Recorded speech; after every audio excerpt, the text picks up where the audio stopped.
한반도, 나아가 세계 곳곳의 평화 이슈를 점검합니다. 평화 공감. 팔레스타인 무장정파 하마스가 이스라엘을 기습 공격한 지 나흘째입니다. 양측 사망자가 1,600명을 넘어섰다는 소식인데요. 급박하게 돌아가고 있는 중동 정세, 박현도 서강대 유로메나 연구소 교수와 짚어보겠습니다. 전화로 연결돼 있으시네요. 교수님 나와 계시죠? 네, 안녕하십니까. 네, 중동 화약고에 다시 불이 붙었습니다. 글쎄요, 그동안 조용했는데요. 네, 하마스의 이스라엘 기습 공격, 교수님도 뉴스 보고 놀라셨던 거죠?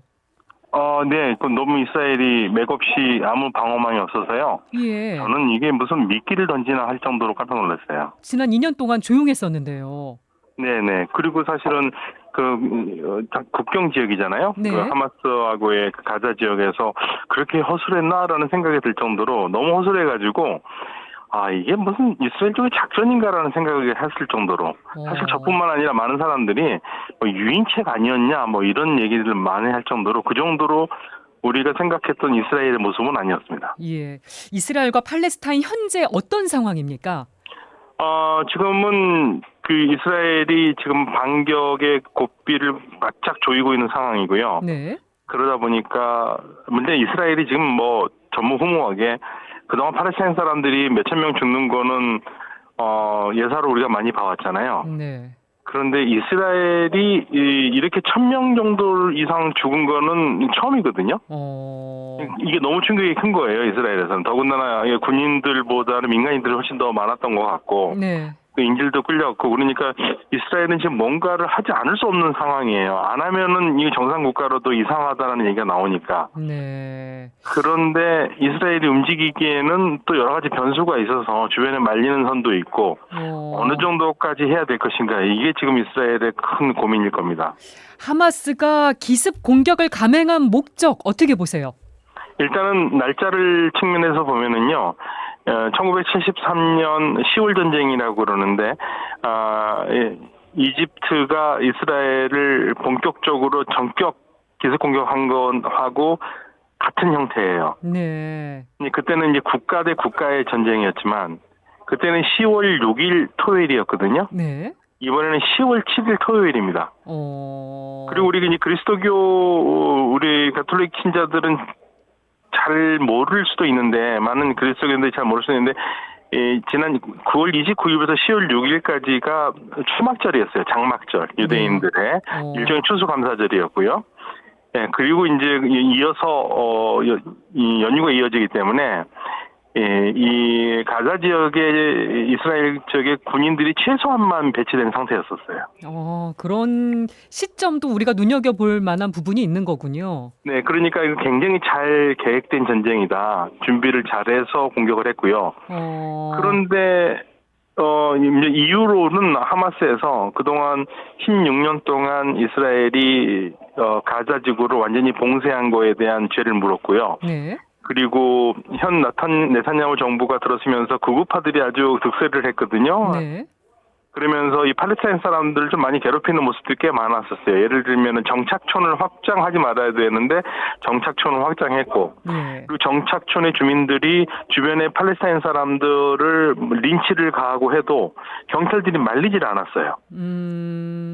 이게 그러니까 쉽게 말하면 네타냐후 정부가 극우파들의 눈에 벗어나지 않기 위해서 극우파들을 위한 여러 가지 배려를 많이 한 겁니다. 그거는 결국에는 이 극우파들이 가지고 있는 생각은 팔레스타인 사람들은 같이 살 수 없다라는 거거든요. 예. 무조건 쫓아내야 되는데 그런 사람들이기 때문에 유대인들이 중요하게 생각하는 예루살렘 성전이라는 게 있잖아요. 근데 그게 더 이상 존재하지 않지 않습니까? 거기에는 무슬림들이 황금돔 사원과 알-아크사 사원이 있는데 여기는 사실 유대인들이 건드려서는 안 되는 건데 이거를 계속적으로 신경을 건드렸어요. 무슬림들의 예배도 방해하고 이거를 우리가 반드시 다시 되찾을 것이다. 이러면서 지난 1년 동안 이제 화가 쌓여 있는 거 그 얘기도 했고요. 예. 그리고 이스라엘하고 사우디아라비아 수교 움직임도 영향을 줬다는 얘기도 나오던데요. 그렇죠. 그러니까 하마스가 얘기하는 것은 그런 것들 때문에 우리가 공격을 했다. 얘기는 하지만 그 시점이 그러면 왜 하필이면 이 시점이냐 이거죠. 네. 이 시점이 지금 사실은 사우디아라비아하고 이스라엘과의 수교 문제가 아주 본격적으로 궤도에 올라서 뭐 거의 될 것 같은, 얼마 안 있으면 될 것 같은 그런 느낌들을 계속 주고 있거든요. 예. 몇 달 내에 뭐 아니면 내년 초까지. 그러니까 이거를 쉽게 말하면 죄를 뿌리기 위한, 그러니까 지금 너 생각 잘못하고 있다. 팔레스타인 문제가 여전히 살아있다. 네. 이거를 보여주는 것 같습니다. 예. 그런데 궁금한 건 이스라엘이 군사력이 강한 나라이지 않습니까? 네네. 미사일 방어체계 아이언돔도 갖고 있는데 이번에는 네. 소용이 없었던 건가? 이 부분은 어떻게 보세요? 네, 아이언돔은 뚫리지는 않았어요. 아이언돔은 작동을 했고, 예. 사실은 로켓포로 발사를 해가지고 거기에 대한 사망자들은 그렇게 많지 않습니다. 대다수가 어떤 상황이냐면요. 그동안 전통적으로 하마스가 공격을 할 때에는 로켓포를 쏴서 공격을 했거든요. 예. 근데 이번에는 로켓포도 쏘고 아예 마음 먹고 공중으로 그리고 육상으로 병력을 투여를 해서 네. 이스라엘 마을 22개를 점령을 했어요. 작정하고 한 거죠, 다. 네. 점령하고 그다음 주민들을 죽였습니다. 그리고 이 과정에서 이스라엘 군이 전혀 손을 못 썼어요. 예. 그리고 심지어는요. 10시간 동안 공백이 있었고 10시간 동안 주민들을 보호하지 못한 이스라엘의 책임이 굉장히 크다고 지금 비판이 많아요. 예. 도대체 10시간 동안 뭐 했느냐. 그러니까 예상을 못했던 상황인 거니까. 그렇죠. 그리고 그 최소한의 병력들은 다 목숨을 잃었고요. 예. 팔레스타인이 하마스 대원이 잡혔는데 하마스 대원이 무슨 말을 하냐면은 이렇게 허술할 줄 몰랐다. 자기네들도 깜짝 놀랐다. 그리고 인질들을 끌고 가지 않습니까? 예. 인질들을 끌고 가는데 걸리는 시간이 2시간 걸려요. 근데 아무런 제재가 없었대요. 자기네들도 놀랄 정도로 있으니까 이스라엘이 완벽하게 방어에 실패했다. 네. 그런데 이제 여기에서 방어가 정말로 실패한 거냐 아니면 고의적으로 한 거냐라는 지금 약간 음모론도 있습니다. 예를 들면 그래요? 일주일 전에 이집트 정보부에서 이스라엘에 하마스의 움직임이 심상치 않고 뭔가 있을 것 같다고 정보를 줬어요. 그런데 네타냐후가 그걸 애써 무시를 했습니다. 예. 총리가. 예, 대수롭지 않은 것처럼. 그러면 이거를 대수롭지 않게 본 게 이거 의도적인 거 혹시 아니냐. 예를 들면은 지금 네타냐후 정부가 계속 사법 개혁을 한다고 하면서 국민들과 인기가 안 좋고 국민들과 대립하는 상황이거든요. 예. 어느 정도냐면 이스라엘의 예비군이 움직이는 나라입니다. 예비군이 움직이지 않으면 전쟁하기 힘든 나라거든요. 네. 예비군들이 네타냐후 정부의 그 사법 개혁은 그렇게 많이 계속 밀어붙이면 이 비민주적인 게 밀어붙이면 나는 외국이 즉 아랍군이 쳐들어와도 나는 그 전쟁에 나가지 않겠다고 할 정도로 이스라엘이 갈라진 상태니까 이런 상태에서 그런 상태에서 첩보가 들어왔는데 애써 내버려 둔 거 아니냐 오히려 국면을 전환하기 위해서 그런 음모론까지도 나올 정도로 이스라엘의 지금 정보 그다음에 국방이 아주 만신창이가 된 상태입니다. 교수님은 음모론의 실제 가능성 어떻게 보세요? 글쎄요, 그걸 어떻게 알겠습니까만은 제가 하나 확실히 말씀드릴 수도 있는 건 지도자가 국익을 보지 않고 사리사욕을 채우면 나라가 이렇게 된다는 것에 아주 기가 막힌 전형적인 좋은 예입니다. 그러니까 네타냐후가 사실은 정상적인 총리라면은요 극우파들 2석 때문에 지금 이 난리를 치는 거거든요. 예. 그리고 극우파들 손을 잡아야지 지금 연정이 무너지지 않으니까 연정이 무너지면은 네타냐후는 사법 재판을 받아야 돼요. 그러니까 자기 앞길만 크거든요. 먼저 생각한 거죠. 그렇죠. 그냥 총리에 있으면 뇌물죄로 재판을 안 받으니까. 그러니까 권력을 유지하기 위해서 자신과 연정하는 사람들이 못 나가도록 그들의 비위를 맞춘 거죠. 제보까지 받았는데도. 네네. 그래서 이제 이게 사실은 네타냐후 행정부의 가장 큰 문제인 거죠. 네. 지금 사상자가 계속 늘어나고 있어서 걱정입니다. 그리고 하마스의 인질로 잡혀간 사람들도 꽤 많은 것 같아요. 100명 이상은 되는 거 확실한 것 같고요. 한 150명 이상이 됐다고 보고 있고요. 그리고 지금 이스라엘에서 만약에 전격적인 작전을 한다면은 하마스가 사실은 인간 방패로 데리고 간 거거든요. 예. 그러니까 만약에 공격하면은 처형하겠다고 얘기를 하지 않습니까? 아, 예, 그리고 저희는 이제 두 가지로 봤는데 인간 방패와 또 하나는 이스라엘이 붙잡고 있는 5,000명 정도 되는 하마스 관련된 영혼들을 풀어달라, 죄수들을. 예. 인질 맞춰한 걸로 생각을 했는데 그 전에 인질 한 몇 명과 1,000명을 교환한 적도 있거든요. 예, 그랬었죠. 그래서 그런 게 아닌가 했는데 지금 아예 작정을 한 것 같아요. 인질을 끌고 간 거는 결국에는 인간 방패를 쓰겠다는 걸로 일단은 간 것 같고요.